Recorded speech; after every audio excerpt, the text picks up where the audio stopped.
What's going on, guys? This is Rob. Welcome back to Geek Culture Explained, and Black Bolt sucks. So D23 is right around the corner, and we here at Geek Culture Explained decided to make a predictions video on what we think is gonna be revealed. Because I gotta tell you guys, man, I'm so excited for this. I am so excited for this because there's some things that I think they're gonna be revealing here that are just going to be phenomenal, right? We have a whole bunch of empty dates in phase 6, and we're just waiting for those dates to be filled up. So here's what we're going to do. We're going to run this off as a list, and then we're going to make sense of why I think it is that they're going to be doing these things. So here's the first thing, right off the bat. I got my notes here. Otherwise, I'd end up all off track. You guys know how I get.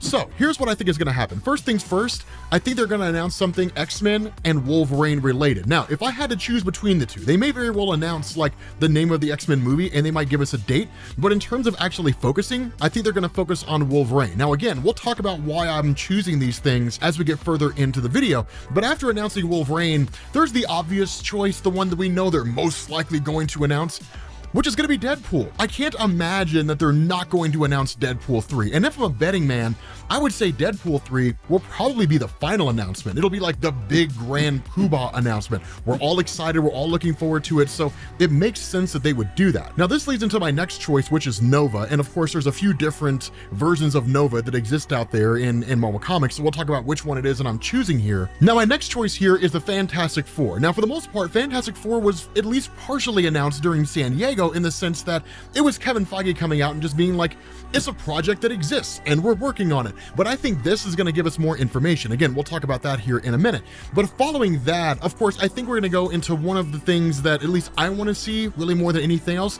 I don't know how likely they are to introduce this, but I think they're going to introduce the Exiles in the Loki TV show. And of course, we talked about that during the Rumor Roundup. I said I wanted to release this theory to you guys. This is when we're doing it. So let's circle back around to these different things that I'm listing, and let's talk about why I think they're releasing these. And let's start really with Wolverine. So I think that Wolverine's the choice they're going to go with. I think we are going to get something X-Men related. They're going to announce it in the same way they did the Fantastic Four or something along those lines, like, hey, it's a movie we're working on, that kind of a thing. But I think Wolverine's going to get special attention. And if I'm a betting man, I'm going to bet on the idea that Wolverine ends up getting a TV series. After all, when have my predictions ever been wrong? So as far as Wolverine and the X-Men go, I think they're going to announce an X-Men project in the same way that they announced the Fantastic Four, in the sense that like, this is a movie we're working on and like it will be here at some point in time. If I'm a betting man though, I'm willing to bet they're going to give us something proper that focuses exclusively on Wolverine. The reason being because he's the most popular of the X-Men characters, right? It's the one character that people really want to see the most from the traditional X-Men lineup, and people I think are curious to see who it is they're going to have play the character of Wolverine. Now, wouldn't it just be beautiful if Hugh Jackman came back as Wolverine? Yes, wouldn't it just be lovely? Just lovely.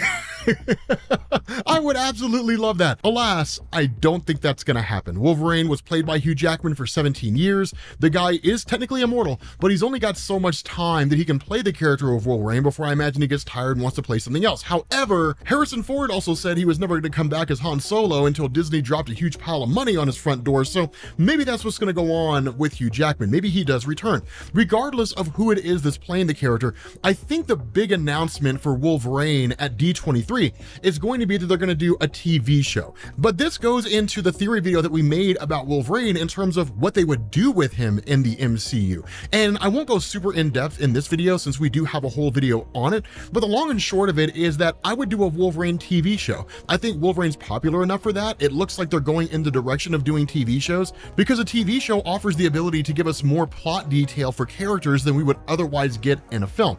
But the general gist of the theory video that I had was that Wolverine has basically been here in the MCU for a while. Sure, he's hundreds of years old, but the Wolverine as we know him, with the adamantium bones and that kind of stuff, which they might use vibranium instead, didn't actually come to fruition until we basically got to Captain America and the Winter Soldier. And we end up kind of getting this reveal where it sort of has callbacks to that film, where in the aftermath of Captain America's perceived death at the end of Captain America: The First Avengers, and the fact that Hydra had been secretly taking control of S.H.I.E.L.D., that one of the things that Hydra had been doing was launching a project project called Weapons Plus, which was their desire to create a new Captain America that could be used to basically orchestrate their own campaigns, right? Kind of the events that we saw in Captain America, the Winter Soldier, where S.H.I.E.L.D. had like giant planes with rockets and so on, and Hydra was going to use those. Basically that before that Wolverine would essentially be an assassin, somebody that they would send out to kill people who they consider to be opposition. And they created him during some period of time before we got to the modern era. Like, that's the overall gist of it. Now, again, the video goes into a lot more detail in terms of how the episodes would unfold and what kind of things they would feature and so on and so forth, but I think that'd be a genius way to bring Wolverine into the MCU. But moving past Wolverine, focusing on Deadpool, I think it's pretty straightforward here, right? I would even go so far as to say that Deadpool might even be more anticipated than Wolverine, which leave a comment down below and let me know, who are you looking forward to the most, Deadpool or Wolverine? I know a lot of you guys are looking forward to stuff like Loki, but let's be honest with ourselves, right? Wolverine and Deadpool are kind of at the top of our list. And so with Deadpool, I actually want to kind of segue into Loki here for a second, because I think that'd be an amazing way to introduce him in, which I don't want this to turn into a kind of like a theory video where we introduce people, but let's talk about Loki and the Exiles. So the Exiles, for those of you guys who are not familiar with the team, are of course from Marvel Comics, and is basically a team consisting of people, all of whom come from different realities that came together as a single multiversal team. Now we know Loki season 2 is going to heavily involve the multiverse, and I wouldn't be surprised if Loki season 2 focuses on him hopping around to different realities and potentially trying to grab people that can help him basically eliminate Kang the Conqueror, kind of setting the stage for what we'll see taking place during Avengers Kang Dynasty when it all basically comes to a head, and Quantumania, which may continue what it is that Loki's doing, or at least have some involvement or give us the other side of the equation absent Loki in terms of what's going on with Kang. But the thing about this is that this would be a great way to introduce Deadpool,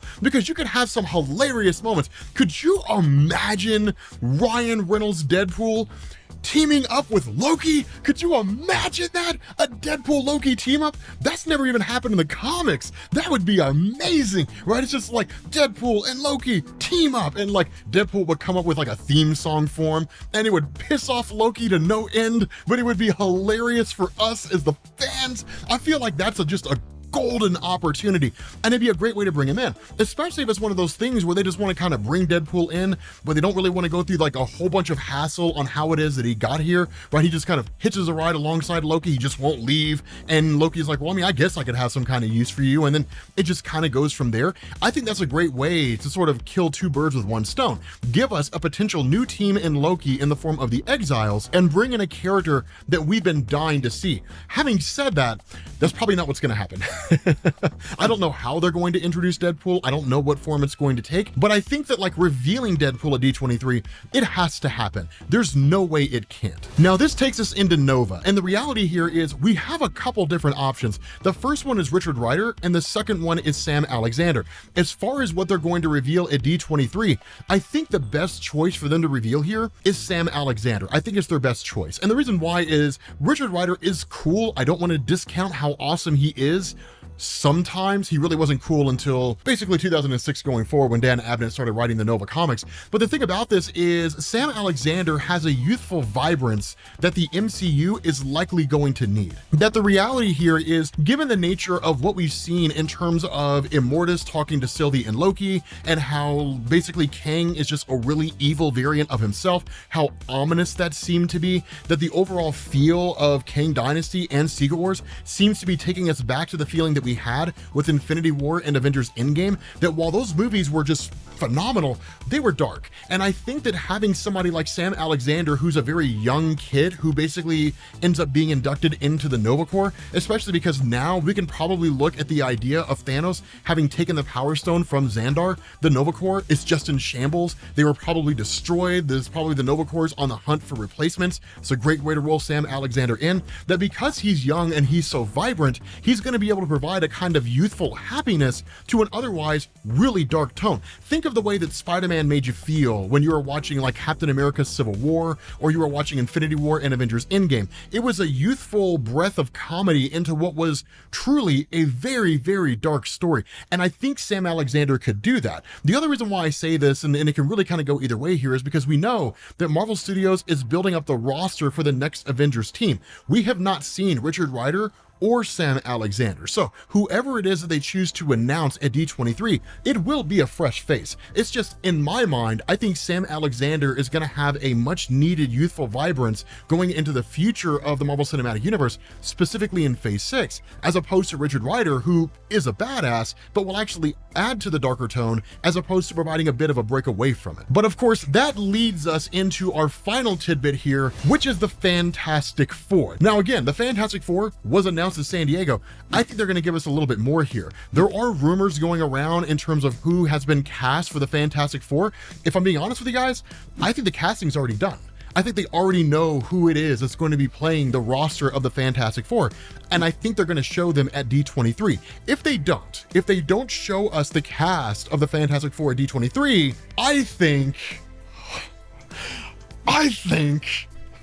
bro, man, I think they're going to show us Doctor Doom. I think they're going to bring out the person who is playing Doctor Doom. And here's the reason why I say that. I know like it seems like it's coming out of left field. Like, why would they show us Doctor Doom instead of the cast of the Fantastic Four? The first reason for this is because it's Doctor Doom. And I would argue that Doctor Doom is more anticipated in the Fantastic Four movie than the Fantastic Four themselves. I think he'll be one of those instances where Marvel actually takes a turn and stops killing their villains. I think this will be one of the first times that happens because of how popular Doctor Doom is going to be. The other reason why I say that is because if the rumors are true, and spoiler alert here, potentially, I'm not 100% sure, nobody knows until the movie comes out. Supposedly, Doctor Doom has a post-credit scene in Black Panther 2, which means if that's true, he's already been cast. We already know who's going to be playing Doctor Doom. And so what that means is if they already have his character, it'd be much easier to march him out and to say, this is your Doctor Doom than anything else. Now the question is, if they were going to do that, if they were going to march out Doctor Doom, what's going to accompany him? Because sure, it'd be easy to say, okay guys, like here's Doctor Doom at D23, it's really, really awesome. And people are like, okay, cool, he's gonna be the villain in Fantastic Four. I think they're gonna launch a Doctor Doom centric project because of how popular he is. Now, whether this comes in a film or a TV show, I think that what we're gonna end up getting here is some kind of adaptation of the books of Doom, and a TV show is the best way to do it. I really genuinely think that's the direction that they're heading in. When it comes to origin stories, we get TV shows. When it comes to everything outside of origins, they just show up in the films themselves. And the TV shows kind of fill in the gap of how we got to where we are involving that particular character. For those of you guys who don't know, the books of Doom is the definitive origin story for Doctor Doom. And funny enough, we have it on Comics Explained if you guys want to go check it out, because it's one of the greatest Doctor Doom stories ever told. But with that being said, guys, we're going to bring this video to an end. Let me know what you thought about these predictions, and let me know if there's anything that you think that Marvel Studios will reveal at D23 that I didn't list here. But thank you all for watching, and I will catch you all later. Peace.